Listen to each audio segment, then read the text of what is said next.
ಎಲ್ರಿಗೂ ನಮಸ್ಕಾರ. ನಾನಿವತ್ತು ನಿಮಗೆ ಒಂದು ಸ್ವೀಟ್ ರೆಸಿಪಿ, ಅದೇ ಬಾದುಷಾನ ಹೇಗೆ ಮಾಡ್ಕೊಳ್ಳೋದು ಅಂತ ತೋರಿಸ್ಕೊಡ್ತಾ ಇದ್ದೀನಿ. ಮೊದಲಿಗೆ ನಾನಿಲ್ಲಿ ಒಂದು ಬಾಕ್ಸ್ ಆಗೋಷ್ಟು ಮೈದಾ ಹಿಟ್ಟನ್ನು ತಗೊಂಡಿದ್ದೀನಿ. ನಾನಿವತ್ತು ಪ್ರಿಪೇರ್ ಮಾಡ್ತಿರೋ ಮೆಜರ್ಮೆಂಟಲ್ಲಿ ಎಲ್ಲವನ್ನು ನೀವು ಕೂಡ ಪ್ರಿಪೇರ್ ಮಾಡಿ. ಫಸ್ಟ್ ಅಟೆಂಪ್ಟಲ್ಲೇ ತುಂಬಾ ಚೆನ್ನಾಗಿ ಇರೋ ಬಾದುಷಾನ ರೆಡಿ ಮಾಡ್ಕೋಬೋದು. ತುಂಬಾ ಚೆನ್ನಾಗಿರುತ್ತೆ. ಮನೆಯವರೆಲ್ಲ ತುಂಬಾ ಇಷ್ಟಪಟ್ಟು ತಿಂತಾರೆ. ಹಾಗೆಯೇ ನಾನು ಇದಕ್ಕೆ ಇವಾಗ ಸ್ವಲ್ಪ ಉಪ್ಪನ್ನು ಸೇರಿಸ್ಕೊತಾ ಇದ್ದೀನಿ. ಯಾವುದೇ ಸ್ವೀಟ್ ಆಗಲಿ ಉಪ್ಪನ್ನ ಸೇರಿಸ್ಕೊಳ್ಳೋದ್ರಿಂದ ಸ್ವೀಟ್ ಬ್ಯಾಲೆನ್ಸ್ ಮಾಡುತ್ತೆ ಮತ್ತು ಸ್ವೀಟ್ ತುಂಬಾ ಚೆನ್ನಾಗಾಗುತ್ತೆ. ಮತ್ತು ಒಂದು ಚಿಟಿಕೆಯಷ್ಟು ಅಡುಗೆ ಸೋಡಾನ ಸೇರಿಸ್ಕೊತಾ ಇದ್ದೀನಿ. ಹಾಗೆಯೇ 2 ಟೇಬಲ್ ಸ್ಪೂನಷ್ಟು ತುಪ್ಪನ ಸೇರಿಸ್ಕೊಳ್ಳೋಣ. ತುಪ್ಪ ಸೇರಿಸಿದಾದ್ಮೇಲೆ ನಾನು ಇದಕ್ಕೆ 1 ಸ್ಪೂನಷ್ಟು ದಾಲ್ಡಾನ ಸೇರಿಸ್ಕೊತಾ ಇದ್ದೀನಿ. ದಾಲ್ಡಾ ಏನಕ್ಕೆ ಸೇರಿಸೋದು ಅಂದರೆ ದಾಲ್ಡಾ ಹಾಕೋದ್ರಿಂದ ಕ್ರಿಸ್ಪಿಯಾಗಿ ಬಾದುಷಾ ತುಂಬಾ ಚೆನ್ನಾಗಿರುತ್ತೆ, ರುಚಿಯಾಗಿರುತ್ತೆ. ಹಾಗಾಗಿ ದಾಲ್ಡಾ ಮತ್ತು ತುಪ್ಪದಲ್ಲಿ ನಾನಿವತ್ತು ಬಾದುಷಾನ ಪ್ರಿಪೇರ್ ಮಾಡ್ಕೋತಾ ಇದ್ದೀನಿ. ಈ ರೀತಿ ಉಂಡೆ ಕಟ್ಟೋ ಟೈಪು ತುಪ್ಪ ಮತ್ತು ದಾಲ್ಡಾದಲ್ಲಿ ಹಿಟ್ಟನ್ನು ನೀಟಾಗಿ ಮಿಕ್ಸ್ ಮಾಡ್ಕೋಬೇಕು. ನೋಡ್ತಾ ಇರ್ಬೋದು, ಇಷ್ಟು ಈ ಹದಕ್ಕೆ ಕಲಿಸ್ಕೊಂಡ್ರೆ ಸಾಕಾಗುತ್ತೆ. ನಾನಿವಾಗ ಇದಕ್ಕೆ ಒಂದು 2ರಿಂದ 3 ಸ್ಪೂನ್ ಆಗೋಷ್ಟು ಮೊಸರನ್ನ ಸೇರಿಸ್ಕೊತಾ ಇದ್ದೀನಿ. ಮೊಸರನ್ನ ಸೇರಿಸ್ಕೊಂಡು ಈ ರೀತಿ ನೀಟಾಗಿ ಮಿಕ್ಸ್ ಮಾಡ್ಕೊಳ್ಳಿ. ಮೊಸರನ್ನ ಸೇರಿಸಿದಾದ್ಮೇಲೆ ಈ ರೀತಿ ನೀಟಾಗಿ ಮಿಕ್ಸ್ ಮಾಡ್ಕೊಳ್ಳಿ. ನಂತರ ನಾನಿವತ್ತು ಹಾಲಲ್ಲಿ ಬಾದುಷಾನ ಪ್ರಿಪೇರ್ ಮಾಡ್ತಾ ಇರೋದ್ರಿಂದ ಹಾಲನ್ನು ಹಾಕಿ ನೀಟಾಗಿ ನಾದ್ಕೋತೀನಿ. ನೀವು ಕೂಡ ಒಂದು ಸತಿ ಹಾಲು ಹಾಕಿ ಟ್ರೈ ಮಾಡಿ. ತುಂಬಾ ರುಚಿಯಾಗಿರುತ್ತೆ, ತುಂಬಾ ಇಷ್ಟಪಟ್ಟು ತಿಂತಾರೆ ಎಲ್ಲರೂ. ಹಾಲು ಆಪ್ಷನಲ್ಲು, ಬೇಕಾದರೆ ನೀವು ನೀರಲ್ಲೂ ಕೂಡ ನಾದ್ಕೋಬೋದು. ನಾನಿಲ್ಲಿ 1 ಕಪ್ಪಷ್ಟು ಹಾಲನ್ನು ಸೇರಿಸಿ ನಾದ್ಕೊಂಡಿದ್ದೀನಿ. ನಂತರ ಸ್ವಲ್ಪನೇ ನೀರನ್ನು ಕೂಡ ಸೇರಿಸ್ಕೊಂಡು ಈ ರೀತಿ ಹಿಟ್ಟನ್ನು ನಾದ್ಕೊಳ್ಳೋಣ. ನಾವು ಚಪಾತಿ ಹಿಟ್ಟನ್ನು ಯಾವ ರೀತಿ ನಾದ್ಕೋತೀವೋ ಅದಕ್ಕೆ ನಾದ್ಕೊಂಡ್ರೆ ಸಾಕಾಗುತ್ತೆ. ನಾದ್ಕೊಂಡು ಲಾಸ್ಟಲ್ಲಿ ಒಂದು ಸ್ವಲ್ಪ ಅಡುಗೆ ಎಣ್ಣೆನ ಸ್ಪ್ರೆಡ್ ಮಾಡಿ ಹಿಟ್ಟ ಮೇಲೆ ಅದನ್ನು ಒಂದು 15 ನಿಮಿಷ ಪ್ಲೇಟ್ನ ಮುಚ್ಚಿ ಸೈಡಲ್ಲಿ ಎತ್ತಿಟ್ಬಿಡೋಣ. ನಾವು ಅಷ್ಟರಲ್ಲಿ ಪಾಕನ ರೆಡಿ ಮಾಡ್ಕೊಳ್ಳೋಣ.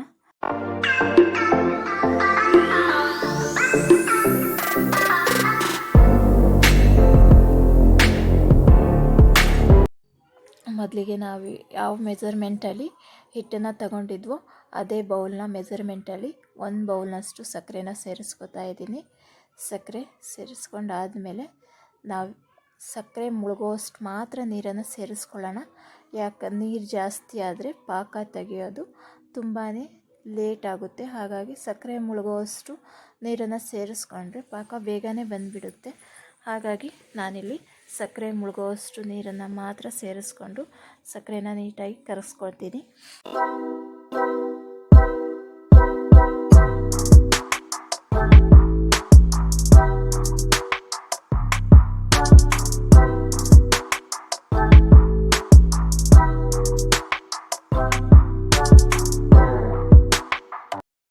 ಈ ರೀತಿ ಸಕ್ಕರೆ ಮುಳುಗೋಷ್ಟು ನೀರನ್ನು ಮಾತ್ರ ಸೇರಿಸ್ಕೊಂಡ್ರೆ ನಮಗೆ 3ರಿಂದ 5 ನಿಮಿಷದೊಳಗೆ ಪಾಕ ಬಂದುಬಿಡುತ್ತೆ. ನಮಗೆ ಒಂದೇಳೆ ಪಾಕ ಬೇಕಷ್ಟೇ. ನಾವು ಪಾಕ ತೆಗೆಯೋದು ತುಂಬಾ ಇಂಪಾರ್ಟೆಂಟು ಬಾದುಷಕ್ಕೆ. ನೋಡ್ತಾ ಇರ್ಬೋದು, ಈ ರೀತಿ ನೀಟಾಗಿ ಮಿಕ್ಸ್ ಮಾಡಿಕೊಂಡು ಪಾಕನ ಪ್ರಿಪೇರ್ ಮಾಡ್ಕೊಳ್ಳಿ. ನಂತರ ಒಂದೇಳೆ ಪಾಕ ಬಂದರೆ ಸಾಕು. ಒಂದೇಳೆ ಪಾಕ ಬಂದಿದೆಯಾ ಅಂತ ನೋಡ್ಕೊಳ್ಳೋಣ. ನೋಡಿ, ಬಂದಿದೆ ಒಂದೇಳೆ ಪಾಕ. ನಾವಿವಾಗ ಇದಕ್ಕೆ ಫುಡ್ ಕಲರು ಮತ್ತು ಒಂದು 4ರಿಂದ 5 ಏಲಕ್ಕಿನ ಜಜ್ಜಿಟ್ಕೊಂಡಿದ್ವಲ್ಲ ಅದನ್ನು ಸೇರಿಸ್ಕೊಂಡು 1-2 ಹನಿ ನಿಂಬೆಹಣ್ಣನ್ನು ಹಿಂಡ್ಕೊಳ್ಳೋಣ. ನಿಂಬೆಹಣ್ಣು ಏನಕ್ಕೆ ಅಂದರೆ ಬಾದುಷಾ ಶೈನಿಂಗ್ ಬರುತ್ತೆ. ಈಗ ನಮಗೆ ಪಾಕ ರೆಡಿಯಾಗಿದೆ. ಇವಾಗ ನಾವು ಬಾದುಷಾನ ಪ್ರಿಪೇರ್ ಮಾಡ್ಕೊಳ್ಳೋಣ. ನಾವೇನು ಹಿಟ್ಟನ್ನು ಕಲಿಸ್ಕೊಂಡು ಇಟ್ಕೊಂಡಿದ್ವೋ ಅದು ನೀಟಾಗಿ ನೆಂದಿದೆ. ಇವಾಗ ಅದನ್ನು ಉಂಡೆಗಳಾಗಿ, ನಾವು ಪೂರಿಗೆ ಯಾವ ರೀತಿ ಉಂಡೆಗಳನ್ನು ಚಿಕ್ಕದಾಗಿ ಮಾಡ್ಕೋತೀವೋ ಆ ರೀತಿ ಉಂಡೆನೆಲ್ಲ ರೆಡಿ ಮಾಡ್ಕೊಳ್ಳೋಣ. ನಂತರ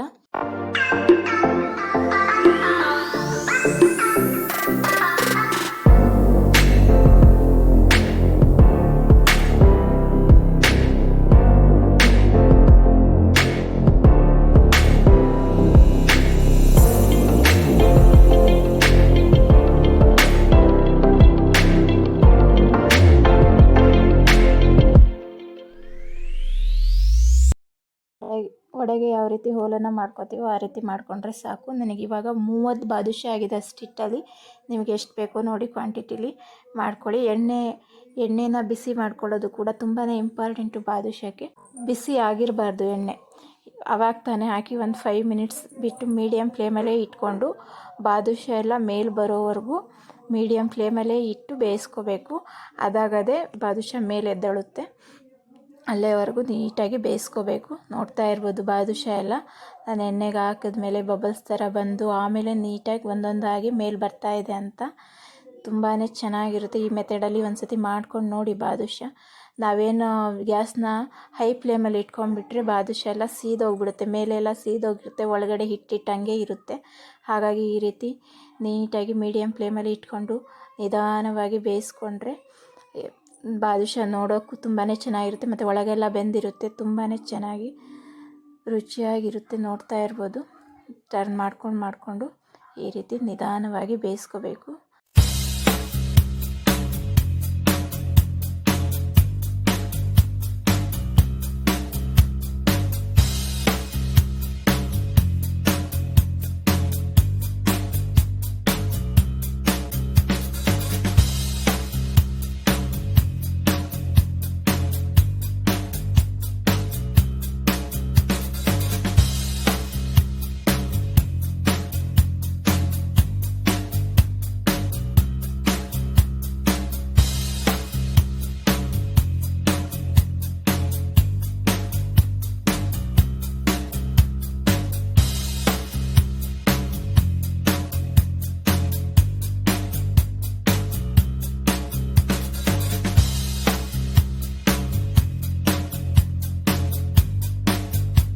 ಇನ್ನೇನು ದೀಪಾವಳಿ ಹಬ್ಬ ಬಂತು, ಏನು ಅಡುಗೆ ಮಾಡೋದು ಅಂತ ಟೆನ್ಷನ್ ಆಗಿರುತ್ತೆ. ಈ ರೀತಿ ಒಂದು ಸತಿ ಸ್ವೀಟ್ನ ಮಾಡ್ಕೊಳ್ಳಿ. ಈಸಿಯಾಗಿ ಮತ್ತು ರುಚಿಯಾಗಿರುತ್ತೆ. ಯಾವುದೇ ಹಬ್ಬಕ್ಕಾಗಲಿ ಫಂಕ್ಷನ್ಗಾಗಲಿ ಇಲ್ಲ ಮನೆಗೆ ಯಾರಾದರೂ ಗೆಸ್ಟ್ ಬಂದರೆ ಬೇಗ ಕ್ವಿಕ್ಕಾಗಿ ಒಂದು ಸ್ವೀಟ್ನ ಪ್ರಿಪೇರ್ ಮಾಡ್ಕೋಬೋದು. ನೋಡ್ತಾ ಇರ್ಬೋದು ಎಷ್ಟು ಚೆನ್ನಾಗಿದೆ ಅಂತ ಬಾದುಷಾ. ಈ ರೀತಿ ಒಂದು ಸತಿ ಪ್ರಿಪೇರ್ ಮಾಡಿಕೊಂಡ್ರೆ ಮನೆಯವರು ತುಂಬ ಇಷ್ಟಪಟ್ಟು ತಿಂತಾರೆ ಮತ್ತು ಮಕ್ಳಿಗೂ ತುಂಬಾ ಇಷ್ಟ ಆಗುತ್ತೆ. ಸ್ವೀಟ್ ಅಂದರೆ ಮಕ್ಕಳಿಗೆಲ್ಲ ಇಷ್ಟನೇ. ಆಲ್ಮೋಸ್ಟು ತುಂಬಾ ಚೆನ್ನಾಗಿ ಇಷ್ಟಪಟ್ಟು ತಿಂತಾರೆ ಮತ್ತು ರುಚಿಯಾಗಿರುತ್ತೆ ಮತ್ತು ಆರೋಗ್ಯಕರವಾಗಿರುತ್ತೆ. ನಾವು ಹೊರಗಡೆ ಏನು ತಿಂತೀವಲ್ಲ ಅದಕ್ಕಿಂತ ಬೆಸ್ಟು ಮನೇಲಿ ಮಾಡ್ಕೊಳ್ಳೋದು. ಈ ರೀತಿ ಪ್ರಿಪೇರ್ ಮಾಡ್ಕೊಳ್ಳೋದು.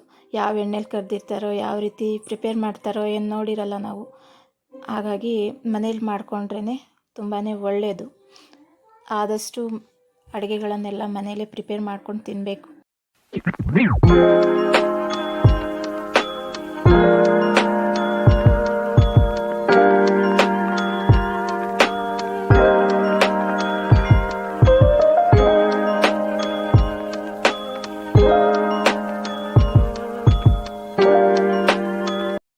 ನಾವೇನು ಬಾದುಷಾಗಳನ್ನೆಲ್ಲ ಪಾಕದಲ್ಲಿ ಸೇರಿಸ್ಕೊಂಡಿದ್ವೋ ಅದನ್ನೆಲ್ಲ ಒಂದೊಂದಾಗಿ ಹೀಗೆ ಸೈಡಲ್ಲಿ ಎತ್ತಿಟ್ಬಿಟ್ಟು ಮತ್ತು ಉಳಿದಿರೋ ಬಾದುಷಾಗಳನ್ನೆಲ್ಲ ಪಾಕಕ್ಕೆ ನಿಧಾನವಾಗಿ ಒಂದೊಂದಾಗಿ ಎಲ್ಲವನ್ನು ಸೇರಿಸ್ಕೊಂಬಿಡೋಣ.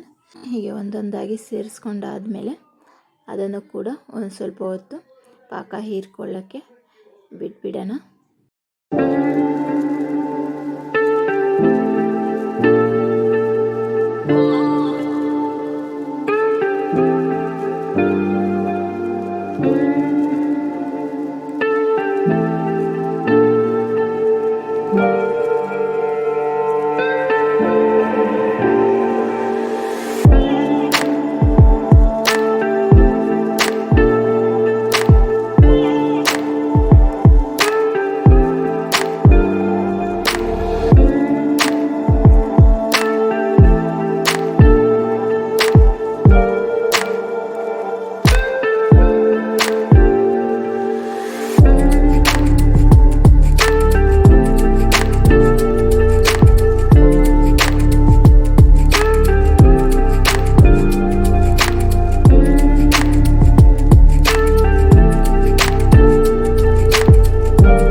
ನೋಡ್ತಾ ಇರ್ಬೋದು ಎಷ್ಟೊಂದು ಶೈನಿಂಗ್ ಆಗಿದೆ. ಯಾಕಂದರೆ ಅದು ಒಂದೆರಡು ಹನಿ ನಿಂಬೆಹಣ್ಣನ್ನು ಏನು ಹಿಂಡಿದ್ವಲ್ಲ ಅದರಿಂದ ಈ ರೀತಿ ಶೈನಿಂಗ್ ಬರುತ್ತೆ ಬಾದುಷಾ ಮತ್ತು ತುಂಬಾ ಚೆನ್ನಾಗಿರುತ್ತೆ.